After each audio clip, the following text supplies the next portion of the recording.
Statue of unity Ektanagar ખાતે રાષ્ટ્રીય એકતા દિવસની સફળતા બાદ 1 નવેમ્બરથી 15 નવેમ્બર સુધી ભારત પર્વનું ભવ્ય આયોજન કરવામાં આવ્યું, જેની શરૂઆત મુખ્યમંત્રી ભૂપેન્દ્ર પટેલના હસ્તે કરવામાં આવ્યું। ભારત પર્વમાં અલગ અલગ રાજ્યોના હેન્ડીક્રાફ્ટ સ્ટોલ અને વ્યંજનોના સ્ટોલ લગાડવામાં આવ્યા હતા, ત્યારે રોજ સાંસ્કૃતિક કાર્યક્રમ કરવામાં આવી રહ્યો છે, જેમાં આસામ, ઉત્તરાખંડ, ગુજરાત, ઓડિશા, કર્ણાટક, ઉત્તરાખંડ સહિતના દેશના રાજ્યોમાંથી સ્ટ્રીટ ફૂડ અને સાંસ્કૃતિક કાર્યક્રમો કરવામાં આવી રહ્યા છે, જેની મોટી સંખ્યામાં પ્રવાસીઓ મુલાકાત કરી રહ્યા છે। જય ભારત, જય જય ગરવી ગુજરાત। આજના ભારત પર્વના આ શુભ અવસર પર અમે ગુજરાતમાંથી, ભાવનગરમાંથી, કલાપત સંસ્થામાંથી ગુજરાતના ગરબાને રિપ્રેઝન્ટ કરવા આવ્યા છીએ અને અમે ગુજરાતની ઘણી બધી એવી સંસ્કૃતિ જેમ કે હુડો, ટીપણી, રાસ, ખડાવડ એવી બધી પ્રસ્તુતિ અમે અહીંયા સીએમજીની સામે પ્રસ્તુત કરી છે। તે માટે હું ગુજરાત સરકાર અને ભારત સરકારનો ખૂબ ખૂબ આભાર માનું છું કે અમને આખા ગુજરાતમાંથી ગુજરાતને રિપ્રેઝન્ટ કરવા માટે આટલો સરસ મોકો આપ્યો। Thank you.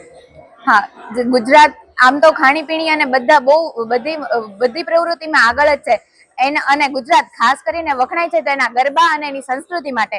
એટલે અમને એ અવસર અમને મળ્યો એ ખૂબ એની માટે ખૂબ આભાર કે આખા ગુજરાતની જે મેઇન સંસ્કૃતિ અને ગુજરાતનો વારસો અમને પ્રસ્તુત કરવા મળ્યો છે, એની માટે હું ભારત સરકાર અને ગુજરાત સરકારનો ખૂબ ધન્યવાદ કરું છું। અસ્તુ। અને અહીંયા આવતા પ્રવાસીઓને પણ અમારા ગરબા અને ગુજરાતની સંસ્કૃતિ વિશે ખૂબ નવું જાણવા મળ્યું છે। બસ એ જ અમારો લક્ષ્ય હતો કે ગુજરાતની સંસ્કૃતિને અમે આગળ વધારીએ અને બને એટલું ત્યાં સુધી લોકો સુધી પ્રસ્તુત કરીએ। અસ્તુ। हूँ जिया अजवालिया, कलापत संस्था।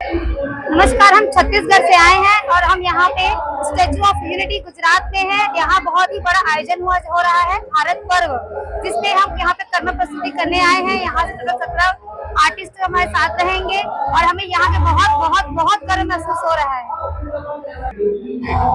और यहाँ इस पर्व में देश के सभी राज्यों से प्रस्तुति में भाग लिया है, जिसमें से हमने भी भाग लिया है और हमें ये गर्व महसूस हो रहा है। और हम यहाँ पे नरेंद्र मोदी जी को, आदरणीय हमारे प्रधानमंत्री जी को बहुत धन्यवाद देते हैं और आगे भी हम अदर स्टेट में प्रस्तुति करने वाले और अभी तक हमने सभी राज्यों को कवर कर चुका है और अभी आने वाले में पुनः हम जोन की तरफ से फिर से इस पर्व में शामिल होने वाले हैं। मेरा नाम दीपशिखा श्रीवास्तव। दीपक जगताप साथे जीतू राणा, दिव्यांग न्यूज, नर्मदा।